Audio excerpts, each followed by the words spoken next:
জাতীয় বিজ্ঞান ও প্রযুক্তি সপ্তাহ উদযাপন উপলক্ষে ৪৫তম বিজ্ঞান মেলা। ভেন্যু রয়েছে বদা পাইলট সরকারি উচ্চ বিদ্যালয়। আয়োজনে বদা পাইলট সরকারি উচ্চ বিদ্যালয় এবং প্রজেক্ট নিয়ে আসছে সাকো গার্লস হাই স্কুল। এখন শিক্ষার্থীদের কাছ থেকে আমি শুনবো ওদের যে প্রজেক্ট ওরা তৈরি করছে সেই প্রজেক্ট বিষয়ে ওরা কি বর্ণনা দেয়। চলুন আমরা এখন প্রজেক্ট বিষয়ে আলোচনা শুনবো। নমস্কার, আমার নাম মোনালি রানী কথা। আমরা সাকোয়া গার্লস হাই স্কুলের স্টুডেন্ট। আমাদের প্রজেক্টের নাম হলো স্মার্ট ভিলেজ প্রজেক্ট। বর্তমানে গণপ্রজাতন্ত্রী বাংলাদেশ সরকার ডিজিটাল বাংলাদেশকে স্মার্ট বাংলাদেশ গড়ার যে ধারাবাহিকতায় আমরা স্মার্ট ভিলেজ প্রজেক্টটি তৈরি করেছি।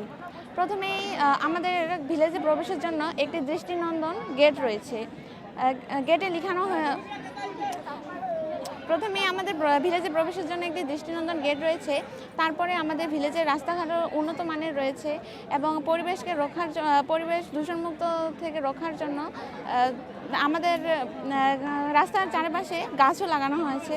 এদিকে আমাদের মৎস্য চাষের ব্যবস্থা রয়েছে। পুকুরের আশেপাশে আমাদের গাছ লাগানো আছে। এগুলো সাধারণ গাছ নয়, এগুলো হলো ড্রাগন গাছ। সাধারণ গাছ লাগাইলে আমাদের পুকুরে মাছ চাষ ঠিকমতো হবে না গাছের ছায়ার জন্য। সেজন্য আমরা পুকুরের চারপাশে ড্রাগন গাছ লাগিয়েছি, যাতে আমাদের মাছ চাষের পাশাপাশি ড্রাগন চাষেরও কাজটি হয়ে থাকে। এবং এখানে রয়েছে আমাদের বায়োগ্যাসে বিভিন্ন রকমের বর্জ্য পদার্থ দিয়ে গ্যাস উৎপন্ন হয় এবং এই গ্যাস ব্যবহার করে আমরা আমাদের দৈনন্দিন জীবনে বিভিন্ন কাজ করতে পারি।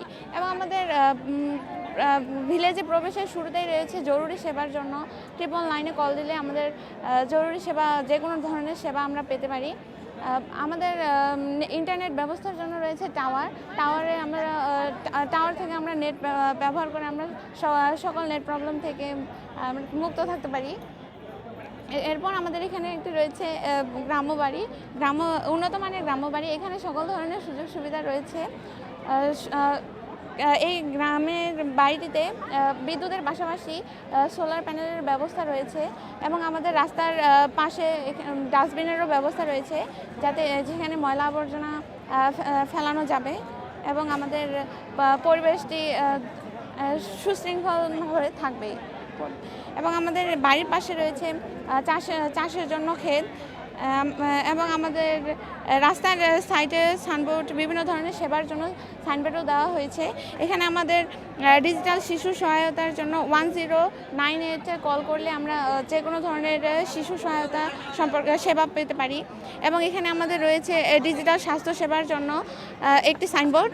এখানে 16263 কল করলে আমরা যে কোনো ধরনের স্বাস্থ্যসেবা পেতে পারি। এরপরে আমাদের রাস্তার এপাশে রয়েছে একটি উন্নত মানের হসপিটাল থেকে আমরা বিভিন্ন ধরনের চিকিৎসা সেবা পেতে পারি। এখানে চিকিৎসা সেবার জন্য আমাদের আর কোনো দূরে অন্য কোথাও যেতে হবে না। এবং আমাদের হসপিটালের তার পাশে রয়েছে আমাদের পাওয়ার হাউস। এখানে দুইটি সুবিধা রয়েছে বিদ্যুৎ উৎপাদনের জন্য। যদি পর্যাপ্ত পরিমাণে সূর্যের আলো থাকে তাহলে আমরা সোলার প্যানেলের মাধ্যমে সূর্যের আলো ব্যবহার করে বিদ্যুৎ উৎপন্ন করতে পারি। এবং যদি বায়ুপ্রবাহ পর্যাপ্ত পরিমাণে থাকে সেক্ষেত্রে আমরা টারবাইনের মাধ্যমে বিদ্যুৎ উৎপন্ন করে পাওয়ার হাউসে জমা করে আমরা আমাদের চাহিদা মতো বিদ্যুৎ ব্যবহার করতে পারি। এবং আমাদের এখানে তার পাশে রয়েছে একটি বিদ্যালয়। সেখানে শিক্ষার জন্য আমাদের একটি উচ্চ বিদ্যালয় রয়েছে। উচ্চ বিদ্যালয়ে পাশে আমাদের খেলার মাঠ রয়েছে। খেলাধুলার জন্য আমাদের এই মাঠটি আর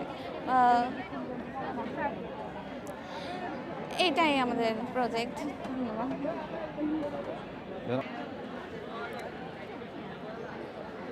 বিসমিল্লাহির রহমানির রহিম। আসসালামু আলাইকুম, আদাব।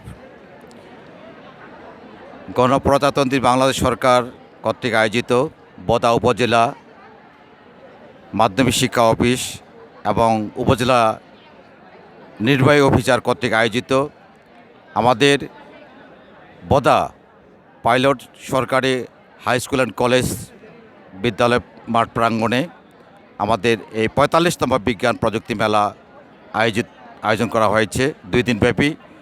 গত একদিন হয়ে গেছে, আজকে চূড়ান্ত পর্যায়ে যাচাই বাছাই হবে। এই মেলায় আমরা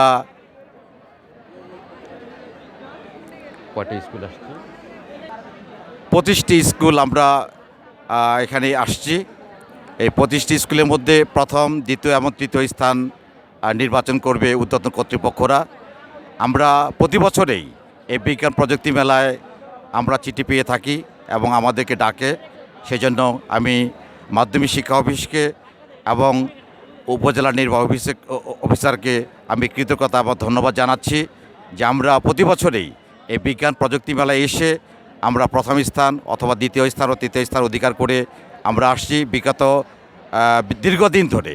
আমরা এবারও আশা করছি আমরা একটি পুরস্কার নিয়ে এখান থেকে যাব। এই জন্য আমাদের এই বিজ্ঞান প্রযুক্তি মেলায় আমাদের মায়েরা আসছে, আমাদের বিভিন্ন শ্রেণীর মায়েরা, ছাত্রীরা আসছে এবং এই মেলায় 2জন বিজ্ঞান শিক্ষক আমাদের সহযোগিতায় আছেন। বিমল কুমার রায় বিজ্ঞান এবং গোবিন্দচন্দ্র বর্মন বিজ্ঞান, 2জনের সহযোগিতায় আমাদের মায়েরা একটা প্রজেক্ট নিয়ে আসছে। আমরা ইনশাল্লাহ আশা করব আজকেও আমরা একটা স্থান লাভ করে বিজয়ে অর্জন করে আমরা এখান থেকে বাড়ি ফিরতে পারবো। এই বিজয় অর্জন করে আমরা আমাদের সাকোয়া বালিকা উচ্চ বিদ্যালয়ের নাম উজ্জ্বল করতে পারবো, এই আশা ব্যক্ত করে আমি সবার সুস্বাস্থ্য কামনা করে বিজ্ঞান মেলা সুন্দর হোক, সফল হোক, সার্থক হোক। আমাদের দেশ বিজ্ঞান প্রযুক্তিতে এগিয়ে যাক, স্মার্ট বাংলাদেশ গড়ার লক্ষ্যে আজকে গণপ্রজাতন্ত্রী বাংলাদেশ সরকার হাতে নিয়েছে, কর্মসূচি হাতে নিয়েছে। আমি সেই সাথে গণপ্রজাতন্ত্রী বাংলাদেশ সরকার জননেত্রী শেখ হাসিনাকে সালাম জানাই যে আপনি এগিয়ে যান, আমরা আপনাদের পাশে আছি। আগামী দিনে আমাদের এই দেশ স্মার্ট বাংলাদেশ হিসাবে রূপান্তরিত হোক, সারা বিশ্বে আমাদের এই বাংলাদেশ একটি সোনার বাংলাদেশ হিসাবে রূপান্তরিত হোক, সারা বিশ্ব আমাদেরকে নিয়ে ভাবুক। আমরা একটি ছোট্ট দেশ, আমরা কি করতে পারি না। আমাদের এই জননেত্রী শেখ হাসিনার মেধা এবং তীক্ষ্ণতার এবং পরিশ্রমের সাফল্যের কারণে আমরা আশা করব আমাদের দেশ অনেকটাই এগিয়ে গেছে এবং স্মার্ট বাংলাদেশ গড়ার লক্ষ্যে আগামী এই 5 বছরে পুরোপুরি স্মার্ট বাংলাদেশ তৈরি হয়ে যাবে। আমাদের নেত্রী তৈরি করবে ইনশাল্লাহ উনার মেধায় এবং পার্শ্ববর্তী দেশগুলির সহযোগিতায় এবং আমাদের যে মন্ত্রী পরিষদ আছে এবং সারা বাংলাদেশের জনগণকে সাথে নিয়ে আমরা এগিয়ে যাব। আমাদের নেত্রী এগিয়ে যাবে, আমাদের স্মার্ট বাংলাদেশ এগিয়ে যাবে, আমাদের দেশ এগিয়ে যাবে। আমাদের বিজ্ঞান প্রযুক্তি মেলা সুন্দর সাফল্য হোক, সবারই সহযোগিতা এবং সবারই সুস্বাস্থ্য কামনা করে আমি আমার কথা শেষ করছি। সবাইকে ধন্যবাদ। আসসালামু আলাইকুম, আদাব।